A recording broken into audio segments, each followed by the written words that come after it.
Halo, nama saya Aga, dan hari ini kita akan membahas lebih lanjut mengenai filmmaking. Dalam video sebelumnya, kita membahas siapa saja yang terlibat dalam sebuah proses filmmaking. Nah, hari ini kita akan membahas mengenai alur bagaimana sebuah film atau sebuah video itu dapat kita produksi. Jadi alurnya itu ada 5 tahap, yaitu development, pre-production, production, post-production, baru terakhir adalah distribution. Yuk kita bahas satu-satu. Fase pertama disebut sebagai development. Fase ini meliputi dari ide awalnya, baru selanjutnya ada penulisannya.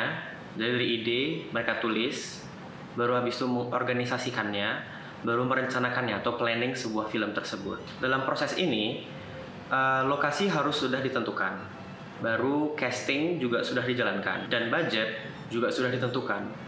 Inilah proses dari development. Dalam proses ini juga berkali-kali atau berulang kali sang penulis dan director atau sutradara itu saling membantu dalam pembuatan storyboard sehingga dia dapat memberikan visual atau rencana visual yang diberikan kepada sang produser agar film ini dapat didanai dan dapat dijalankan.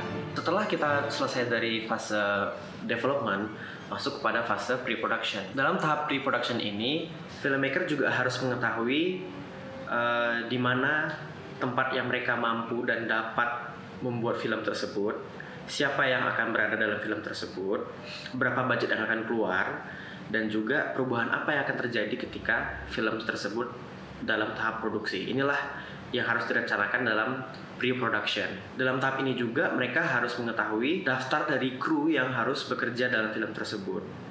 Harus bekerja sama juga dengan kota atau sebuah tempat yang mereka akan pakai, sehingga harus bekerja sama dengan orang-orang sekitarnya, dan juga harus menyiapkan set dan juga kostum agar ketika dalam tahap produksi semua itu berlangsung dengan tepat dan cepat. Selanjutnya kita masuk ke dalam tahap produksi. Pada tahap produksi akhirnya sebuah film dapat kita rekam, mau itu secara digital maupun secara analog atau memakai roll film. Dalam tahap ini terkadang bisa dia yang paling cepat, bisa juga yang paling lama, tergantung dari kesiapan kita untuk membuat ini. Tetapi biasanya yang paling sering, yang paling dapat kita ukur dari variabel-variabel sebelumnya adalah berapa banyak lokasi yang mesti kita pindah, berapa banyak lokasi yang mesti kita datangi untuk membuat film tersebut.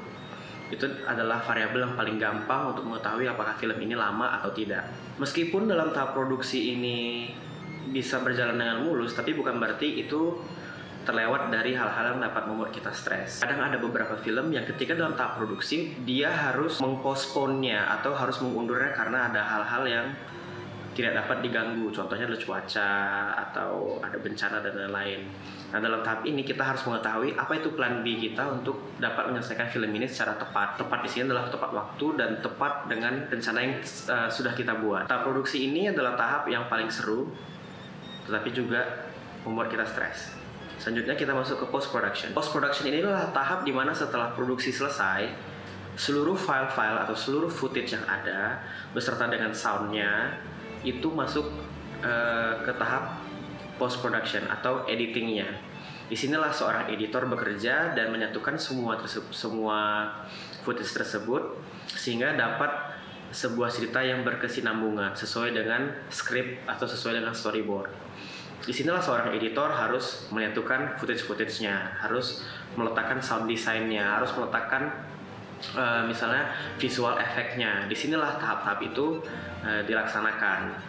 Dalam tahap ini banyak sekali yang seorang editor harus laksanakan. Selain daripada menyatukan seluruh footage dan juga suaranya dan visual effect, di situ juga dia harus membuat, contohnya adalah color gradingnya sehingga sesuai dengan mood yang diinginkan seorang produser atau director. Baru gimana editing ini bisa membuat sebuah kesinambungan, tidak ada editan yang terlalu jam, tidak ada yang lompat-lompat, semuanya itu smooth. Nah, dalam tahap inilah seorang editor itu diperlukan untuk mengedit sebuah film. Selanjutnya setelah itu semua selesai dari fase development, pre-production, production, dan post-production, inilah masuk ke tahap terakhir, yaitu distribution. Dalam distribution ini adalah tahap di mana kita dapat menyebarkan atau mendistribusikan seluruh film kita. Itu tergantung dari formatnya, apakah formatnya itu mini series, film layar lebar, atau bahkan sebuah short sekalipun. Disinilah kita mendistribusikan ke seluruh media. Apakah itu media digital, atau apakah dia memakai kepingan, atau bahkan VCR, kita nggak tahu juga, mungkin zaman sekarang masih pakai VCR ya, tapi kayak nggak mungkin sih. Nah disinilah dalam tahap distribusi ini kita mendistribusikannya agar orang dapat melihat karya kita, dan itu adalah 5 tahap dalam pembuatan film. Dalam video selanjutnya kita akan membahas hal-hal yang lebih menarik lagi mengenai filmmaking. Oke, see you.